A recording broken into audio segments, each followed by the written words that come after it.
میرا کلمہ جو میں چاہوں اس کو پورا کرے گا۔ ہمارے لیے آج کی پہلی تلاوت اشعیاء نبی کا صحیفہ، اس کا 55واں باب 10ویں سے 11ویں آیات مقدسہ۔ خداوند یوں فرماتا ہے، اور جس طرح سے آسمان سے بارش ہوتی اور برف پڑتی ہے اور پھر وہاں واپس نہیں جاتی، بلکہ زمین کو سیراب کرتی اور اس کی شادابی اور روئیدگی کا باعث ہوتی ہے، تاکہ بونے والے کو بیج اور کھانے والے کو خوراک دے، ایسا ہی میرا کلمہ ہوگا جو میرے منہ سے نکلتا ہے، وہ میرے پاس بیکار واپس نہ آئے گا، بلکہ جو میں چاہوں اس کو پورا کرے گا، اور جس بات کے لیے میں نے اسے بھیجا اس میں کامیاب ہوگا۔ پاک کلام کے پڑھے اور سنے جانے پر خدا کی برکت ہو۔ زبور 65۔ جماعتی جواب: کچھ بیج اچھی زمین میں گرا اور پھل لایا۔ تو نے زمین کی نگرانی اور اس کی آبیاری کی ہے، تو نے اسے خوب زرخیز کیا ہے، خدا کی نہریں پانی سے بھری ہیں، تو نے ان کا غلہ تیار کیا ہے۔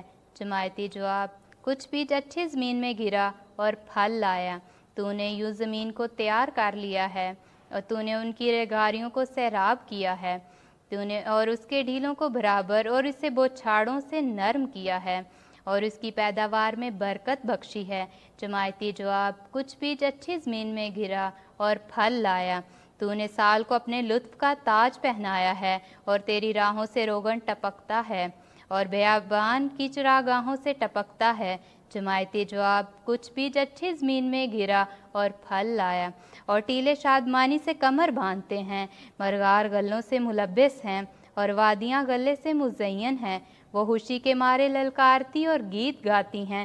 جماعتی جواب: کچھ بیج اچھی زمین میں گرا اور پھل لایا ہے۔ خلقت کمال آرزو سے خدا کے فرزندوں کے ظاہر ہونے کی منتظر ہے۔ ہمارے لیے آج کی دوسری تلاوت مقدس پالوس رسول کا خط رومیو کے نام 8واں باب 18ویں تا 23ویں آیت مقدسہ۔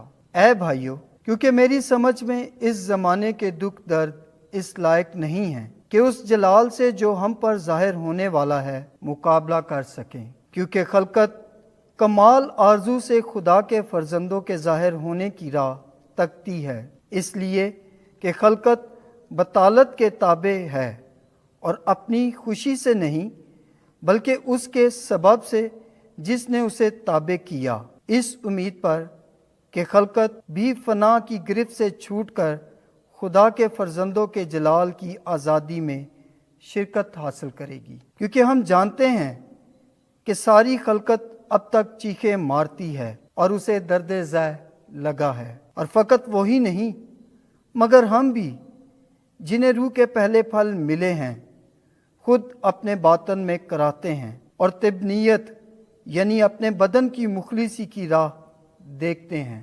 پاک کلام کے پڑھے اور سنے جانے پر خدا کی برکت ہو۔ خداوند آپ کے ساتھ ہو۔ انجیل مقدس متی کے مطابق اے خداوند تیری تمجید ہو۔ 13واں باب پہلی آیت سے لے کر 23ویں آیت تک۔ ایک بونے والا بیج بونے نکلا۔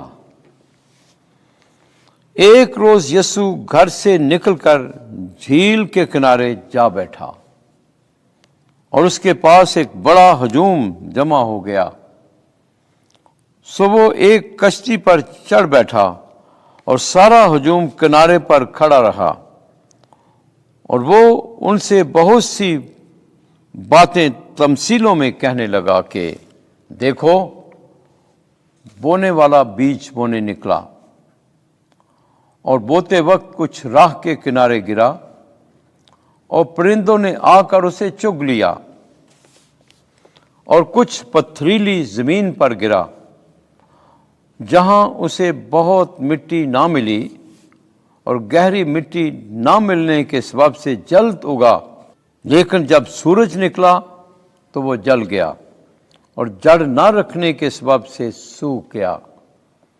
اور کچھ خاردار جھاڑیوں میں گرا، اور خاردار جھاڑیوں نے بڑھ کر اسے دبا لیا، اور کچھ اچھی زمین میں گرا اور پھل لایا، کچھ 100 گنا،